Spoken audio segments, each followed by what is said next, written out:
ഇന്ന് തന്നെ ഡൗൺലോഡ് ചെയ്യൂ. കാണൂ നിങ്ങളുടെ ഫേവറേറ്റ് ഷോസ്. നാളെ നിങ്ങൾക്ക് ക്ലാസ്സിലെ കേക്ക് ഉണ്ടായിക്കൊണ്ട് ചെല്ലണം. നല്ല പണിയും കൊണ്ടാണല്ലോ എന്റെ മക്കള് വന്നിരിക്കുന്നത്. എന്താ ചേച്ചിയമ്മ അങ്ങനെ പറഞ്ഞേ? ദേ, എനിക്കിത് മുഴുവൻ നോക്കി തീർക്കേണ്ടത്. എനിക്ക് കേക്ക് ഉണ്ടാക്കാനൊന്നും പറ്റില്ല. നമുക്ക് ഏതെങ്കിലും ബേക്കറിന്ന് വാങ്ങിക്കാം. ഏയ്, അത് പറഞ്ഞാ പറ്റില്ല. ഹോം മെയ്ഡ് കേക്ക് തന്നെ വേണോന്നാ. ഓ, കുട്ടികളുടെ പാചകത്തിലെ വാസന വികസിപ്പിക്കുന്നതിനുള്ള പരിപാടിയാ. അതിപ്പോ എന്ത് വികസന പരിപാടിയാണെങ്കിലും പെട്ടു പോകുന്നത് ഞങ്ങള് പാരന്റ്സ് അല്ലേ. നോക്ക് മോളെ, കേക്കൊന്നും അത്ര എളുപ്പം ഉണ്ടാക്കാൻ പറ്റില്ല. ആര് പറഞ്ഞു? ഇത്ര ഈസി ആയിട്ടുള്ള കാര്യം വേറെ ഇല്ല. അച്ഛനുണ്ടാക്കാൻ അറിയാവോ? അറിയാവോന്നേ, ഇതൊക്കെ കഴിഞ്ഞിട്ടില്ലേടി അച്ഛനിങ്ങനെ ഇവിടെ നിക്കണേ. ആണോ വിഷ്ണു അച്ഛാ? പിന്നല്ലാതെ. അതെ, നിങ്ങളുടെ അമ്മയ്ക്ക് വലിയൊരു തോന്നലുണ്ട്, ഇവള് വലിയ പാചകറാണിയാന്നും കുടുംബശ്രീ ശാരദയുടെ മകളാന്നും ഇവരുടെ കുടുംബത്തിന് മാത്രമേ പാചകം അറിയുന്നുള്ളൊരു വല്ലാത്ത തോന്നല അവരുടെ. പക്ഷെ അതൊന്നുമല്ല സത്യം. പാരമ്പര്യമായിട്ട് ഞങ്ങളുടെ കുടുംബത്തിലുണ്ടായിരുന്നു ഒരു പാചകക്കാരൻ അമ്മാവൻ. ആ പുള്ളി അടപ്രഥമം വെച്ചണ്ടല്ലോ, അതിന്റെ രുചി ഇങ്ങനെ നാവിൽ ഒരാഴ്ച നിൽക്കും. ആ അമ്മാവന്റെ കൈപ്പുണ്യം മൊത്തം കിട്ടിയിരിക്കണത് എനിക്കാന്ന് അമ്മ പറഞ്ഞിരിക്കണേ.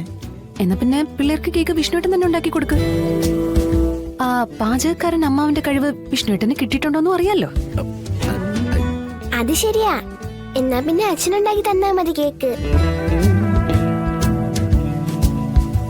കേക്ക് വിഷ്ണു അച്ഛൻ തന്നെ ഉണ്ടാക്കിയാ മതി. ഒന്ന് ഉണ്ടാക്കി കൊടുക്കും മാഷേ, അറിയാവുന്ന പണിയല്ലേ. കളിയൊക്കൊന്നും വേണ്ട. വേണ്ടി വന്നാലേ നല്ല ഒന്നാന്തരം കേക്ക് ഞാൻ ഉണ്ടാക്കും. എന്റെ മാഷേ, നമുക്കിവിടെ വേണ്ടതേ വാചകമല്ല, പാചകമാ. അത് ചെയ്ത് കാണിക്കാൻ പറ്റുമോ ഇല്ലേ? ഞാൻ കാണിക്കും. അതെ, നിങ്ങൾ പെണ്ണുങ്ങൾക്ക് ഒരു ഭാവമുണ്ട്, ആണുങ്ങൾക്ക് പാചകം പറ്റില്ല എന്ന്. എന്നാ കണ്ടോ, ഞാനേ ഈ വെല്ലുവിളി ഉണ്ടല്ലോ അത് സ്വീകരിച്ചിട്ട് കേക്ക് ഉണ്ടാക്കാൻ പോവാ കേട്ടാ. അതിന് മുമ്പ് ഒരു സാധനം വേണല്ലോ. ഇത് മതി. എന്തിനാ അത് ഇങ്ങനെ തന്നെ. എന്തിനാ വിഷ്ണു അച്ഛാ? അതൊക്കെ ഇതെന്തിനാ അച്ഛ തലയെ കെട്ടുന്നത്?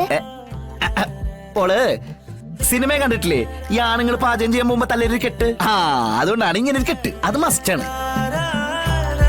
തലക്കെട്ട് മാത്രം പോരാ, പാചകം ചെയ്യാനേ തലയ്ക്കകത്തോടെ എന്തെങ്കിലും വേണം. അത്യാവശ്യം പാചകം ചെയ്യാനുള്ള ബുദ്ധിക്ക് ഈ തലയ്ക്കകത്തുണ്ട് കേട്ടാ. ശരി, എങ്കി പറ, ഈ കേക്ക് ഉണ്ടാക്കാനേ എന്തൊക്കെയാ വേണ്ടത്? ഞങ്ങളങ്ങനെ കാണാൻ പോണ പോരേക്കാ പറഞ്ഞറിയിക്കാറില്ല.